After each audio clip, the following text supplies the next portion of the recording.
So now we're going to go and we're going to inspect the rear brakes of this truck. So these have drum brakes. These are a little different than regular drums because this has an integrated hub. That means that I have to pull the entire axle assembly and the hub bearings before this drum is going to come off.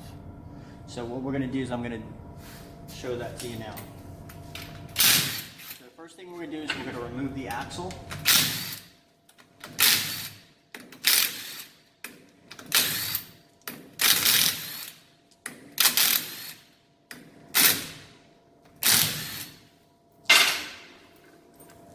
And then remember, when I go pull this axle out, there's going to be gear oil inside. So I want to have a pan underneath ready to catch all that gear oil. So what we'll do is we'll use a soft-faced hammer so I don't damage the axle. And I'm going to tap on it to break it loose. Once it breaks loose, I can slide the axle out of the carrier. And I'll put that to the side. Now I can access the actual bearing assembly inside. So here we can see I have a retaining nut that has a lock ring on it, and the bearing is behind that lock nut. So the first thing we'll do is take the retaining ring. So I'll use a little pick. I'll take that retaining ring off, like so. You'll see that there's a little key inside there that locks it in place. I'll use a magnet to pull that out. Try not to drop it. And now I can remove this lock nut. Now this uses a special socket to get off. You can see that it has little holes. It doesn't have a pentagon. Hexagon. Yeah, hexagon shape. So I don't have that tool, so I'm going to use the old-fashioned way. I'm going to use a punch, and I'm going to loosen it. And I use my punch to take this nut off.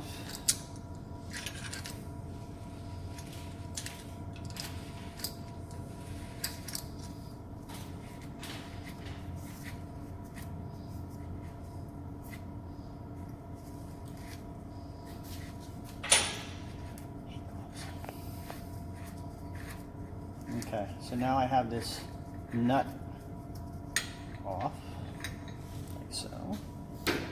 Okay, so now all I have is the bearing inside.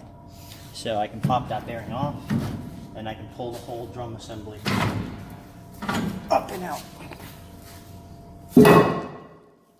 Alright, now that gains access to my rear brakes. So we'll go ahead and we'll perform our inspection of the rear brakes and the drum. We'll take our measurements, and we'll compare it to spec, and then we'll give a report on it. Alright, so first we're going to do a visual inspection of the brakes. First thing I notice is on the axle housing there's some discoloration here. That tells me that the axle seal is leaking, and we're going to have to replace that. Next we're going to do a visual inspection of the hardware, so these springs right here. We're just going to make sure they don't have any cracks and they still have tension in them. So I'm going to do that now, and they all look good. Okay, so now we're going to take our go no-go measurement tool, and we're going to measure the brake pads on the side. You want to take your measurement from the thinnest side, which is probably about here, and that's a little too wide. So about right there, and that's 5 millimeters.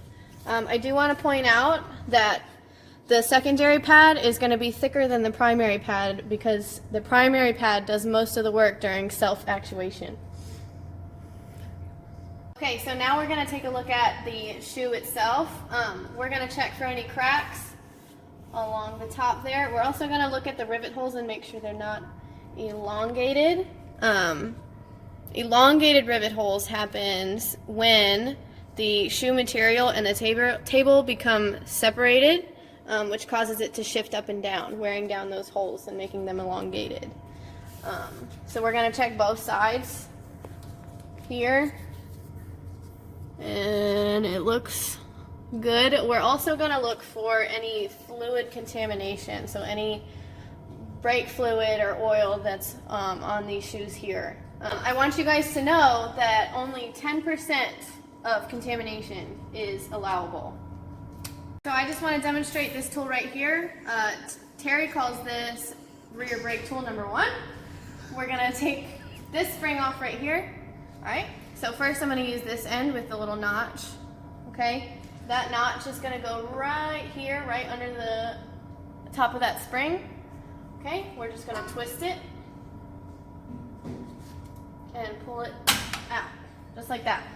All right, now we're going to put it back on. So pull this up, take this tool right here with the little notch. See that? Right there. We're going to hook it on here. Use that notch to clamp right here. We're just going to pull it up and twist it.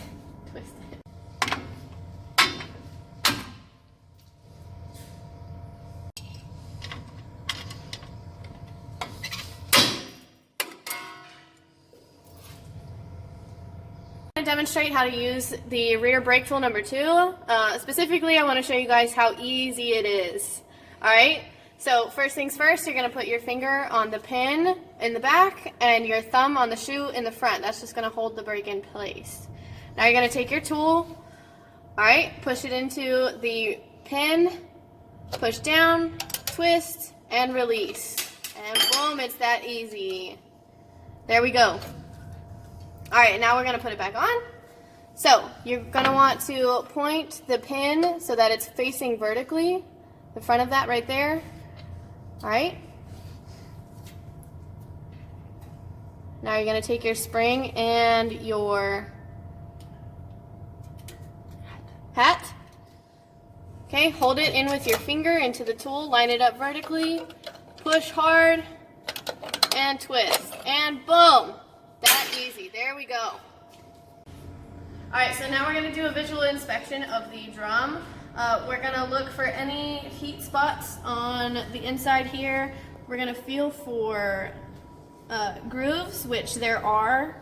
They can't be any more than 0.010 of an inch. If they are, we're going to have to replace it. If they're not, we're just going to resurface it if we have the material to do so. We're also going to measure the diameter with our drum mic. Alright. So, just loosen it up, find the widest part, pull it out, tighten it, and lift it up. And that is at 13 inches and a 1/16. So, in summary, we inspected the brake, we introduced you guys to some of the tools that we use, and now we're going to take a nap. Take a nap. Get a lunch. Snack. Regroup. And then we'll go ahead and we'll resurface the rotor, clean and adjust the brakes, put it all back together, get it out the door, so we go home.